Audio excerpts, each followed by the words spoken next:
Smile Tirmidhi का बाब number 40 जो कि शुरू है, जिसमें नबी करीम सल्लल्लाहु अलैहि वसल्लम की इबादत का बयान शुरू किया था, उसके कुछ हिस्सा आप तक पेश किया। आज इंशाअल्लाह बकिया हिस्सा आपकी खिदमत में पेश करते हैं। रसूल करीम सल्लल्लाहु अलैहि वसल्लम हालत नमाज में रोना शुरू करते हत्ता कि सुबह हो जाती। हजरत अली रजी अल्लाह ताला अन्हु का बयान है कि ग़ज़वा बदर के मौका पर सब मुजाहिदीन आराम कर रहे थे, मगर रसूल करीम सल्लल्लाहु अलैहि वसल्लम एक दरख्त के नीचे नमाज में मशगूल थे और आप मुसलसल सुबह तक रोते रहे। बाज़ औक़ात आप सल्लल्लाहु अलैहि वसल्लम हालत नमाज में इस कदर रोते कि गलियों में आवाज़ सुनाई देती थी। इस बारे में चंद रवायात हस्बे ज़ैल हैं। हज़रत आयशा सिद्दीक़ा रज़ी अल्लाह ताला अन्हा से मनक़ूल है कि हुज़ूर अक़दस सल्लल्लाहु अलैहि वसल्लम के हालत नमाज में रोने और कराहने की आवाज़ हांडी उबलने की तरह आती थी, जो मदीना तैयबा की गलियों में सुनाई देती थी। उम्मुल मोमिनीन हज़रत आयशा सिद्दीक़ा रज़ी अल्लाह ताला अन्हा से मनक़ूल है कि आप सल्लल्लाहु अलैहि वसल्लम नमाज में रोते तो मैं रोने की आवाज़ सुनती थी।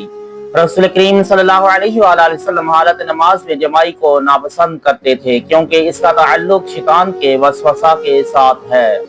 हजरत अब्दुल्लाह बिन मसऊद रज़ी अल्लाह ताला अन्हु से रवायत है कि हालत नमाज में जमाई और खांसी का आना शैतान के असर से है। हजरत अबू उमामा रज़ी अल्लाह ताला अन्हु से मनक़ूल है कि हुज़ूर अक़दस सल्लल्लाहु अलैहि वसल्लम हालत नमाज में जमाई को नापसंद करते थे। हालत नमाज में अपनी दाढ़ी से खेलना या उसमें हाथ डालना आदाब नमाज के मुनाफी है और रसूल करीम सल्लल्लाहु अलैहि वसल्लम को ये कैफियत नापसंद थी। हजरत अबू हुरैरा रज़ी अल्लाह ताला अन्हु से रवायत है कि रसूल करीम सल्लल्लाहु अलैहि वसल्लम ने एक शख्स को देखा जो हालत नमाज में अपनी दाढ़ी से खेल रहा था। आपने फरमाया, अगर इसके दिल में खुशू होता तो अज़ा व जवारह में भी खुशू होता। बाज़ लोग हालत नमाज में अपनी दाढ़ी से खेलते हैं। आप सल्लल्लाहु अलैहि वसल्लम को ये आदत नापसंद थी, बल्कि खारिज नमाज में भी ये हर हरकत नहायत मायूब है, लिहाजा इससे एहतराज व इज्तिनाब बस जरूरी है। दाढ़ी की तरह हालत नमाज में अपनी पेशानी को झाड़ना भी मायूब है और आदाब नमाज के मुनाफी होने की वजह से आप सल्लल्लाहु अलैहि वसल्लम इसे झाड़ते नहीं थे। हजरत अबू हुरैरा रज़ी अल्लाह ताला अन्हु का बयान है कि रसूल करीम सल्लल्लाहु अलैहि वसल्लम ने फरमाया, तीन अमूर निहायत मायूब हैं, खड़े होकर पेशाब करना, खत्म नमाज से कबल पेशानी झाड़ना, सजदा करते वक्त मट्टी हटाने के लिए फूंक मारना। हजरत अब्दुल्लाह बिन अब्बास रज़ी अल्लाह ताला अन्हुमा से मनक़ूल है कि रसूल करीम सल्लल्लाहु अलैहि वसल्लम हालत नमाज में अपनी पेशानी से मट्टी नहीं झाड़ते थे, हत्ता कि तशहुद पढ़कर सलाम फेर लेते। हजरत अब्दुल्लाह बिन अब्बास रज़ी अल्लाह ताला अन्हुमा से दूसरी रिवायत मनक़ूल है कि आप सल्लल्लाहु अलैहि वसल्लम नमाज की हालत में अपनी पेशानी नहीं झाड़ते थे। हालत नमाज में दाएं बाएं देखने से नमाज मुसर्रद कर दी जाती है। इस सिलसिला में रवायात हस्बे ज़ैल हैं। हजरत अबू दरदा रज़ी अल्लाह ताला अन्हु से मनक़ूल है कि हुज़ूर अक़दस सल्लल्लाहु अलैहि वसल्लम ने फरमाया, जो शख्स हालत नमाज में इधर उधर देखता है, अल्लाह ताला उसकी नमाज रद्द कर देता है। हजरत अब्दुल्लाह बिन सलाम रज़ी अल्लाह ताला अन्हु से मनक़ूल है कि हुज़ूर अक़दस सल्लल्लाहु अलैहि वसल्लम ने फरमाया, हालत नमाज में इधर उधर इल्तिफात तवज्जो ना करो। जो शख्स दाएं बाएं देखता है उसकी नमाज नहीं है। हालत नमाज में दाएं बाएं देखने से नमाज की रूह खत्म हो जाती है, वो कामिल नमाज नहीं रहती और उसका सवाब भी कामिल नहीं रहता।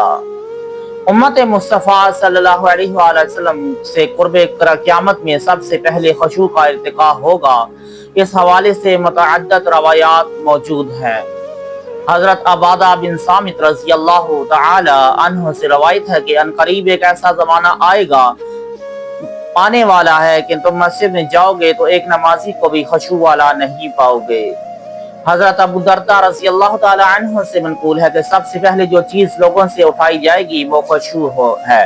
अनकरीब एक ऐसा जमाना आएगा कि तुम मस्जिद में जाओगे तो एक शख्स भी खुशू से नमाज पढ़ने वाला नहीं पाओगे। हजरत हुज़ैफा रज़ी अल्लाह ताला अन्हु का कौल है कि उम्मत मुस्तफ़ा सल्लल्लाहु अलैहि वसल्लम से सबसे पहले खुशू उठाया जाएगा। حالت نماز میں سجدہ گاہ کو صاف کرنے کے لیے گرد و غبار پھونکنا خشوع سے متصادم ہے، جس سے نماز کی روح ختم ہو جاتی ہے۔ حضرت ابو صالح رضی اللہ تعالی عنہ کا بیان ہے کہ وہ حضرت ام سلمہ رضی اللہ تعالی عنہ کے پاس موجود تھے۔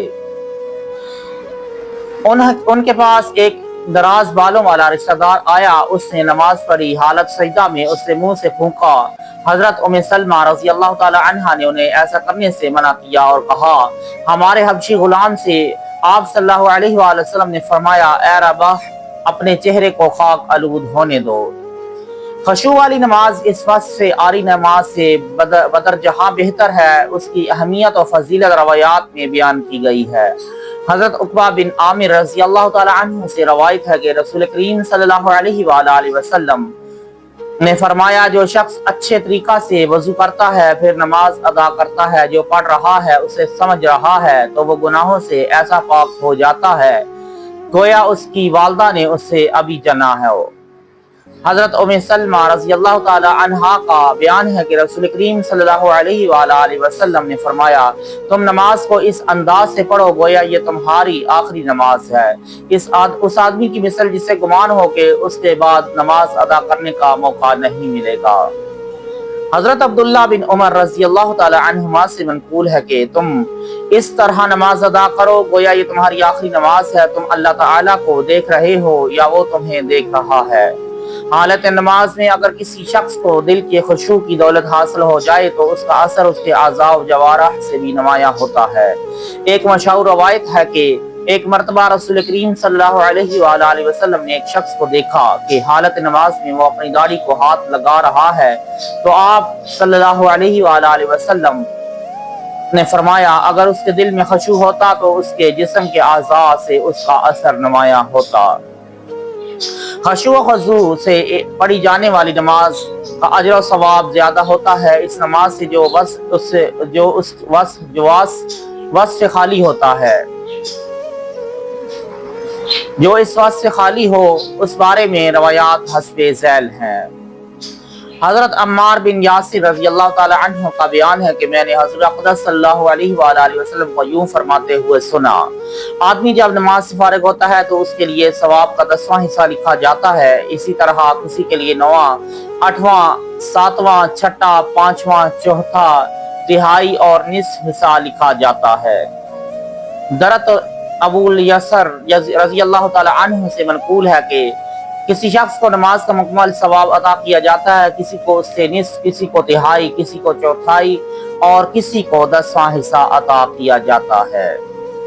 جو نماز خشوع و خضوع اور توجہ سے پڑھی جائے وہ نمازی کے حق میں دعا حفاظت کرتی ہے۔ حضرت انس رضی اللہ تعالی عنہ کا بیان ہے کہ حضور اقدس صلی اللہ علیہ وآلہ وسلم نے فرمایا، جو نماز بر وقت پڑھی جائے، وضو بھی اچھا کیا جائے، خشوع و خضوع کے ساتھ ہو، رکوع و سجود بھی بہتر ہو، تو وہ نماز نور ہوگی اور نمازی کے لیے یوں دعا کرتی ہے، اللہ تعالیٰ تیری حفاظت کرے جس طرح تو نے میری حفاظت کی ہے۔ اسراف کے خلوص کی طرح ان کی نماز بھی خشوع و خضوع سے معمور ہوتی ہے۔ اس سلسلہ میں چند مثالیں حسب ذیل ہیں۔ رئیس التابعین حضرت ابیس قرنی رحمۃ اللہ تعالی علیہ کی ہر عبادت میں خلوص اور خشوع و خضوع شامل ہوتا تھا۔